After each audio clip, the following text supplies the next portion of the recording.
been a shocking video that's been going viral online where the UDM leader but also Deputy Defense Minister Ubantu Hulumisa decided to tell radio host Alex Mtiane of Kakasi FM to go to hell. Yeah, you didn't vote for me, so don't take lies. No, we never ever vote for you, General. Yeah, thank you very much. Don't vote for me. Go to hell. Please, can we have... Yeah, sorry, General, I know you have to respond as well because we are attacker, but you just used a line at go to hell. I'm going to ask you to retract that particular phrase. I'm not going to do that. If you are not satisfied, go to hell now.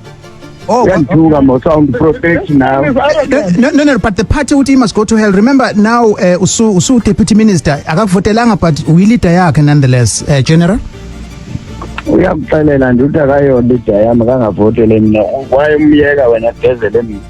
I mean, the sheer arrogance, the lack of accountability that the Deputy Minister of Defense decided to showcase on this live broadcast. Guys, keep in mind that this whole thing was live. Everybody in their cars could hear the exchange between the viewer and the Deputy Minister. And for him to not only swear at the viewer, but also to swear at Alex Mtiane is completely baffling to me. But it just goes to show how morally bankrupt so many leaders in South Africa are. And that's why we have so many problems in this country. It's because people don't take accountability. I mean, come on, are we even serious? And watch what's going to happen. Nothing's going to happen. There's going to be probably some disciplinary hearing. He's probably going to be suspended for a few days, but he'd be right back to his job as soon as possible. Or worst case scenario, nothing gets done and yet another arrogant leader who clearly shows that he doesn't have the citizens' best interest at heart is going to be allowed to do whatever he pleases, whenever he wants and however he wants. That's just the South Africa we live in. But even another story would start trending because Ntando Duma would go onto the l-tido podcast, but she would say something very interesting during this interview. Do you know that I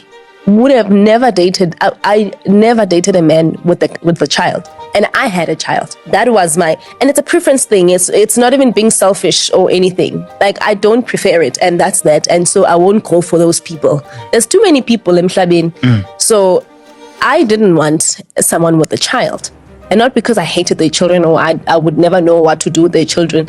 It was just a preference thing. And I have a right to have preferences on what or who the person or on who I want to date and what I want them to have or not. You know, the same way girls say, I don't want a man without a car, without money. Same with me. I would have never dated someone with a child. And for my own reason. You see, the funny thing about this clip is Ntando thinks that she's making some type of statement with this remark, not realizing that it shows us exactly how a character is. She's a completely selfish and self-centered woman. I mean, the audacity to say that you don't win or want somebody who's got a child, even though you yourself are entering into a marriage or a relationship with a child yourself, clearly shows us how selfish and self-centered you are. You see, this whole clip is funny because it's selfishness disguised as a preference. And even people in the comment section would echo this sentiment, because one comment would say, how in the world does she think that saying this is appropriate? If you're a simp, a woman will make sure that the whole world knows it. Another reason that men should always put themselves first. She will punish him severely for his decision. But you're going to want to hear my full thoughts on this matter later on in the video, because I'm realizing people are angry at this video for the wrong reasons. And it's going to be very important that we understand why what she said was completely unacceptable, especially for somebody you're looking to marry. But in more heartbreaking news, people all around the world are mourning the death of the legendary actress Nandi Nyembe, who unfortunately passed away on the 23rd of August 2025. And this story especially hits home the most because just a few months ago, Nandi Nyembe was telling her story about how she's worked so hard in the South African film industry, but she's pretty much got nothing to show for it. There's been no royalties, no residuals, nothing she's making that shows all the years of hard work and dedication that she's put into the art form. And it's honestly quite sad because you only really realize somebody's impact when it's always too late. We love honoring people when they're not around to receive that honor. I'm even reminded of the story of Zahara, how there was such an outpouring of love, there was such an outpouring of appreciation for her when she passed away. However, when she was struggling with alcohol addiction, there was pretty much nobody she could turn to, and she was left to suffer in breaking silence. There's clearly a lot of stories for us to get through, so why don't we just get started? So I'm still trying to understand the video I just watched, where the Deputy Defense Minister would go onto Igagasi FM and he would start telling people left, right and center to go to hell. See, the confrontation actually began after a caller phoned in to express their frustration with Olumisa's attitude and accusing him of being arrogant. And the guy would actually say, Wuti, I'm noticing that the general is arrogant. And look, guys, as a leader, as somebody who's been given the responsibility to lead, you're going to be criticized all the time. The position of being a leader doesn't come with no criticism, because your actions are magnified for everyone to see. And when you do have people who are criticizing you, one of the characteristics of being a leader is how you respond to criticism. But it seems as though the deputy minister clearly displayed to us why he is undeserving of the title of minister, undeserving of the title of leader, because of things like this. Sorry, General, I know you have to respond as well, because we are attacker, but you just used a line at go to hell. I'm going to ask you to retract that particular phrase. I'm not going to do that. If you are not satisfied, go to hell now. Oh, sound protect now. No, but the party team must go to hell. Remember now, Usu Deputy Minister, akakuvotelanga, but we leader yakhe nonetheless, General. Uyakuxelela nje ukuthi akayolida yami akangavotele mina. Why umyeka wena gezele? I'm pretty disappointed that we have leaders like him. That is why we have issues at Goma. That is why we have issues in our borders, because we've got people like you. All right, no, let's do this then.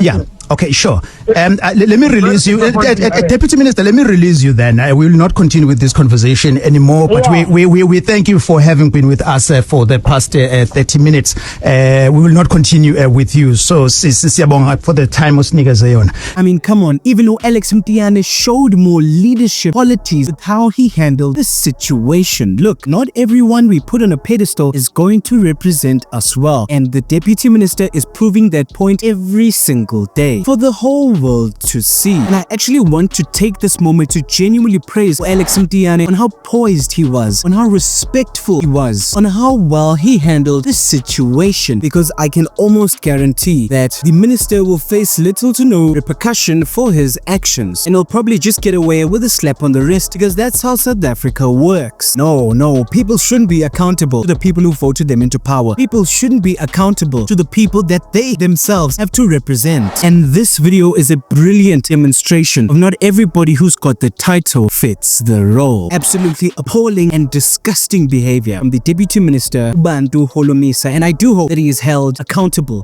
for the things he said on this live broadcast, and that he is made an example of, so that other ministers don't follow in his dirty footsteps. Now, while the Deputy Minister seems to be facing a firestorm for himself, Ntando Duma would also decide to join in on her own firestorm, because while visiting the l-tido podcast, she would have something very interesting to say, and it's especially interesting because of the fact that she's a married woman saying all of this nonsense. Do you know that I would have never dated, I never dated a man with the child. And I had a child. That was my, and it's a preference thing. It's not even being selfish or anything. Like, I don't prefer it, and that's that. And so I won't go for those people. There's too many people in Mhlabeni. So I didn't want someone with a child. And not because I hated their children or I would never know what to do with their children. It was just a preference thing. And I have a right to have preferences on what or who the person, or on who I want to date, and what I want them to have or not. You know, the same way girls say, I don't want a man without a car, without money.